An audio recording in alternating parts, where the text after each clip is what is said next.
Keith Crook is going to ask a very interesting question. Colonel Jacob Ruppert, race profiteer or race pioneer? I am interested to know the answer to this one. Thank you. So I'm sure that this is a Hall of Fame. I'm sure everybody here knows who Colonel Jacob Ruppert was. He owned the New York Yankees from 1915 to 1939. And given the nature of this conference, I'm sure that many people here know that this guy made more off the Negro Leagues than any other Major League Baseball owner of his time. According to Sam Lacey, he made 3 times more than Clark Griffith with the Washington Senators. But as I've been doing research on the integration of baseball for a book, I keep coming across odd things about Colonel Ruppert that suggest to me that he was more than just your garden variety race profiteer. But before I talk about Colonel Ruppert, let me talk about New York City back during the Ruppert era. Yes. Okay.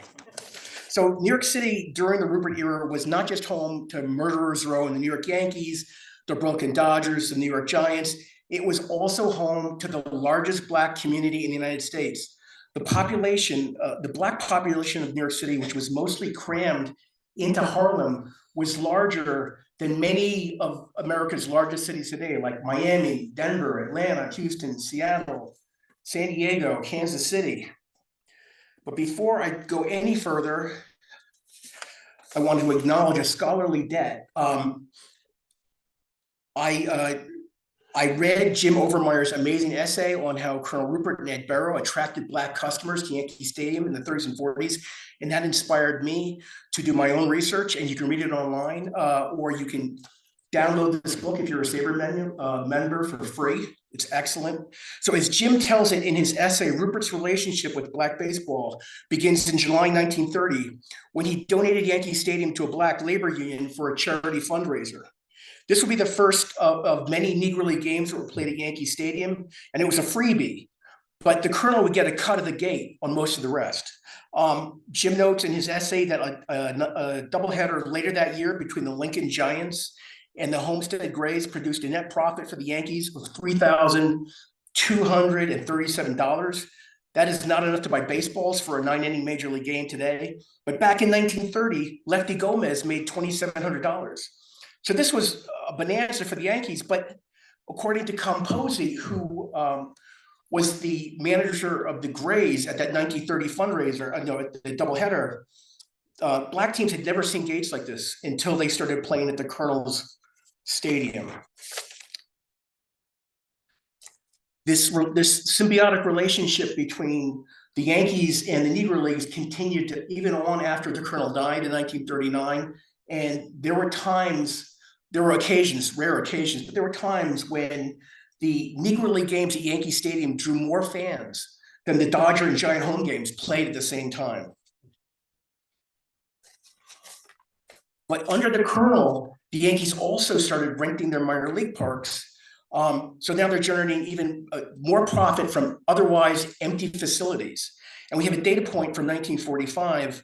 Larry McPhail, who bought the team in January 45, reported that year the Yankees made $100,000 leasing their facilities to Black ball clubs. Again, that's not $100,000. Doesn't sound like a lot of money today. Well, not it does. But as a frame of reference, in 1944, the 3 Yankees who played the Major League All-Star game made $38,500.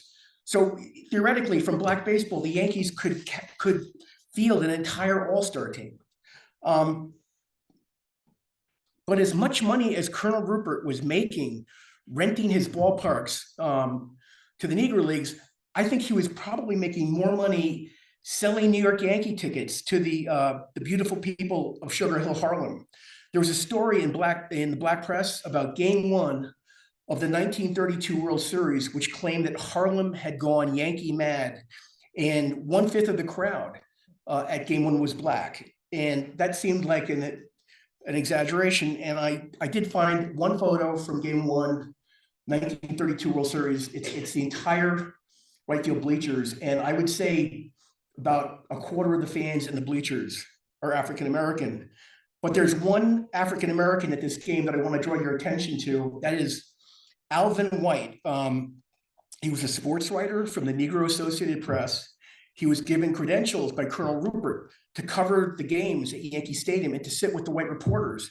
And this was considered a historic first, at least by the Philadelphia Tribune. And I think it's kind of a tell, and it speaks to Ruppert's whether he was motivated by profit or principle, we'll never be 100% sure, but I think that he was not just out for money. If you look at the 1930 fundraiser that begins Jim's essay, if he was only interested in just virtue signaling to beer drinkers and baseball fans in Harlem, there were other organizations, Black organizations, that he could have donated Yankee Stadium to, like the Tuskegee Institute or the NAACP or the Urban League. The leader of the Brotherhood of Sleeping Car Porters was A. Philip Randolph, and he was no Booker T. Washington. He began his career as a radical, there we go. He began his career as a radical protege of socialist Eugene Debs. And not only was he jailed during the Palmer raids, but Attorney General A. Mitchell Palmer publicly announced Randolph as the most dangerous Negro in America. So Ruppert, he didn't just donate his ballpark to a union that was run by a guy who a few years earlier was called the most dangerous Negro in America by the Attorney General. He was one of the few white dignitaries who went to the game. And Randolph, and there's no picture of Randolph and the Colonel, but they were both there. And so forget the money that was raised for the Brotherhood. The Colonel's presence helped legitimize not just the Negro Leagues and the Union, but also he helped Randolph continue to transform himself from a radical to the most consequential civil rights leader of the 20th century. The Martin Luther King's I Have a Dream speech took place at Randolph's March on Washington in 1963. There's another astounding side to this gift. Ruppert was a capitalist, and he had thousands of employees who were, and here he was in 1930, helping workers organize 5 years before the Wagner Act made collective bargaining and unions a legal right in the United States. And another thing that I find amazing about this, Bob Wagner, the guy who wrote the Wagner Act, was at this game. He was given the honor of throwing out the first pitch at the 1930 fundraiser, not because he was going to write the Wagner Act in 5 years, and not because Colonel Ruppert actually helped him get elected to the Senate in 1926. Wagner was at this game because, according to the Black press, he was the idol of Harlem and colored America because he had just led efforts to defeat the Supreme Court nomination of the notorious Judge John Parker. Now, Parker was a white supremacist. He didn't believe that Black people should vote. He was appointed to the Supreme Court by Herbert Hoover, who was Branch Rickey's hero. And we'll say a few things about Branch Rickey at the end. Wagner not only led the efforts to kill Parker's nomination, but he was the only member of the Senate Judiciary Committee who openly voted no on Parker because of his racism. But this is not about Bob Wagner, so let's get back to the Colonel.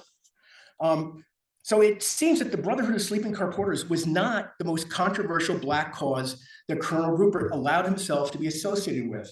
During my research, I stumbled across an article from June 1933 that lists Colonel Ruppert as one of the biggest donors at a fundraiser in Harlem for the legal defense of the Scottsboro Boys. Now, this was a case that involved 9 Black youths facing the electric chair in Alabama for allegedly raping a white girl. And making this case even more radioactive was the fact that the defendants were being represented by the legal arm of the Communist Party. So when the fact that a pillar of society like Colonel Ruppert would allow himself and his brand to be associated with the Scottsboro Boys had to help push public opinion in their favor. Eventually, most of America was behind the Scottsboro Boys, but at the time of this fundraiser, FDR was still refusing to take a public stand on their case. Another thing I ran into about the Colonel as I was doing my research, I was looking into Bill Andrews, who led the Citizens Committee to end Jim Crow baseball in '42. This was the group that met with Larry McPhail just before he went to the Army. And in the Schoenberg in Harlem, I found this a program for a dinner held for Andrews. He was being honored by the New York County Colored Democratic Association for his efforts to block gerrymandering in New York State that was meant to dilute the black vote in Harlem. And when I opened it up, I said, the New York Yankees have a full-page ad in this program. And that blew me away until I looked at a list of donors for the dinner. And Colonel Jacob Ruppert is the #1 at the top of the list for that. And then on another page, it has the donors for the New York County Colored Democratic Association, which hosted the event. And he's the #1 donor for that too. And this was not in the newspaper. The dinner was in the newspaper, but there was no mention that the Yankees or Ruppert had put any money up. I did find an article that kind of encapsulates Colonel Ruppert's outreach toward the Black community. It was written about 6 months after his death. And the thrust of the article is that Ruppert beer is #1 in Harlem for more reasons than great taste. And the article features a laundry list of all the things that the Colonel had done for the people of Harlem. One of the top of the list was he would hire African Americans in other than menial capacities. He would donate not just Yankee Stadium, but his minor league facilities for various Black charities. He would put his money into advertising in Black publications. This started, I think, in 1935. In 1940, you can see there's an ad there. They started using, this is under George Ruppert, they started using African Americans in their advertising in the Black community, which was way ahead of its time. I thought this was really cool. The Ruppert Brewery sponsored a sports radio show in New York. And according to this article, Stan Lomax included coverage of the Negro Leagues in his show at the request of his sponsors, the Rupperts. So armed with all this interesting information, I contacted Ruppert's great-grandnephew, K. Jacob Ruppert, and I asked him about his illustrious ancestor. And he said in his email that the Colonel and the Ruppert family were big supporters of Black rights, which of course you would expect them to say that. But so he had a specific claim that was very interesting. He said the Colonel frequently entertained Negro League players and their owners at the tap room at his brewery. Now this would be significant because he died in '39, and in 1939, New York City was still heavily segregated. Establishments that served alcohol to a racially mixed clientele were called Black and Tans, and they tended to get shut down by the police. They would lose their liquor license for mysterious reasons. It wasn't until 1938 that Cafe Society opened in Greenwich Village, Billie Holiday, Strange Fruit, and that all had problems with the police all the time. And it was billed as the first racially integrated nightclub in America. That kind of fixes this 1938. So I don't know, I couldn't find anything specific to his claim about the Colonel entertaining at the brewery, but I did find that starting in 1940, the newly integrated Boxing Writers Association began having their integrated annual dinner at the Ruppert Brewery, and this would bring in white boxers, but also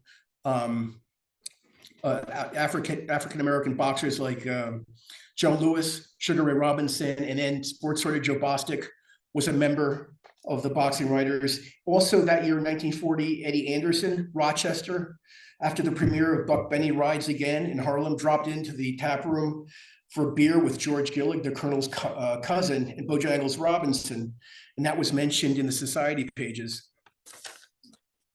So I replied to the email and I asked, well, if the Colonel was so into civil rights, why didn't he sign one of the great Black ball players who was attracting fans to Yankee Stadium? And he said that the Colonel and his family were supporters of the integration of the major leagues, and he was forever butting heads with Kennesaw Mountain Landis over the issue. Now, I couldn't find anything to prove or disprove that, but I did find an interesting story that ran in the New York Age shortly after the Colonel's passing. It began talking about how the Colonel was a friend of the race and how charitable he was. And then it segued into how during his ownership, he'd broken down prejudice against Jewish and Italian baseball players. and that it was believed that he was going to be the owner that would go first and break baseball's color barrier. And the reporter then shared Colonel Ruppert's plan to integrate the New York Yankees. It involved signing an African-American star from the Negro leagues who could turn the other cheek and had the fortitude to go it alone in the International League for a year. And then if everything went well, he would bring him up to the Bronx after a season. He died in 39 at the age of 71. He had a lengthy illness. There's no way of knowing whether this was performative. What else was he going to say? He didn't want to alienate all his customers. And also, had he integrated the Yankees, I think he would have taken a huge financial hit. I don't think he would have gone behind the backs of the other owners. That would be left to Branch Rickey. He would make the first move in 1945, following much the same plan that the Colonel had described in the Black Press 6 years earlier. Ironically, I've read hundreds of articles and hundreds of letters from Branch Rickey, and specifically the New York baseball press, that is the press that covered baseball's color barrier, which is a much smaller population. They thought that Branch Rickey would be the last guy who would break baseball's color barrier. When Rickey came to Brooklyn, it was noted in the People's Voice, he left behind the only segregated ballpark in Major League Baseball. And when he settled his family in New York, he chose Forest Hills Gardens. Forest Hills Gardens in 1943 was an enclave in Queens that did not allow Blacks, Jews, or Catholics until, I don't think, after World War II. I don't think the first Black family moved into Forest Hills Gardens until the 70s. He also made political speeches. He stumped for Republicans. He was never shy about attacking communism, attacking FDR and his collectivist New Deal. But I didn't really see anything in his correspondence or in his speeches about the Scottsboro Boys, Black causes. He never wrote to any of his powerful political friends and said, hey, let's do something about the poll tax, or let's support the Dyer anti-lynching amendment, which was a result of the riots in East St. Louis, which happened on his watch 3 miles east of Sportsman's Park. There's nothing in his correspondence about that. He said for 40 years that he was haunted by Charlie Thomas's tears, and then he wouldn't back a bill, a federal law that would make it illegal to lynch Charlie Thomas without a trial. He also owned a football team in the All-American Football Conference in 1948. The league had integrated in 46, and he was so desperate for players, he signed Pepper Martin to kick field goals, but he didn't sign any Black players. Ditto, when he took over the Pittsburgh Pirates in 1950, he didn't integrate the Pittsburgh Pirates until 1953, at least their major league roster. So I don't know what was in Ruppert's heart or Rickey's heart, but there was a big financial benefit to integrating baseball. Rickey told Arthur Mann in August 1945 that he was being frozen out of the Negro League market by booking agents. The Dodgers are actually fourth in New York City behind the Yankees, the Giants, and then the Bushwicks at Dexter Field were getting more Negro League bookings than the Dodgers. So by signing Jackie Robinson, he ended Yankee dominance of the largest Black market in baseball. And integration is not the only reason, but integration is a big reason that the Brooklyn Dodger Corporation share price tripled in the 5 years from the signing of Jackie Robinson to when Branch Rickey was forced to cash out by Walt O'Malley. And of course, but what most of us know, that signing Jackie Robinson transformed Branch Rickey into one of the most admired champions of civil rights in the 20th century. His papers are not kept here in Cooperstown. They're in the Library of Congress alongside those of Frederick Douglass and A. Philip Randolph and the NAACP. But my research keeps showing me time and time again that Colonel Ruppert cared as much, if not more, about civil rights than the guy who eventually signed Jackie Robinson. So I think we're just about out of time, so I'm going to stop there so we can take some questions.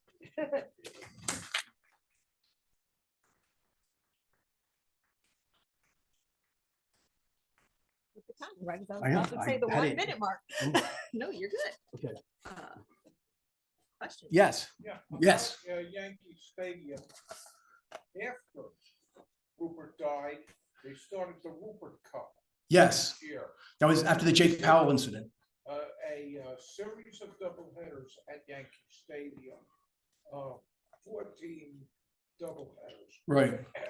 Over the years at Yankee Stadium, the total attendance at all the black games was well over 1 million people, more than any other ballpark. And as far as Ricky is concerned, when he was with the Pirates in the early 50s, he had to start his integration through the minor leagues. And he wrote letters to every black school in the South, high school, telling them to send their top players to the spring training camp of the Pirates in DeLand, Florida. Well, why didn't he sign Hank Aaron? Why didn't he sign? Hank Aaron was signed after Ricky went to the Pirates. He was with the Clowns, right? Yeah, but the Braves got to him first. The Braves were one of the more progressive teams as far as Right. signing black players. Okay. Sir, yep. Jake?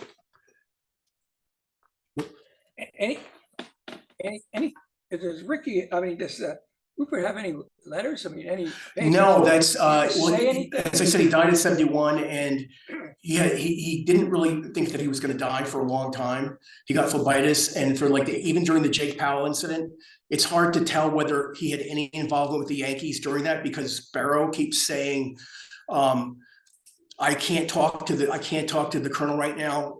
I know he would be very upset about this, but I can't talk to him because he's incapacitated.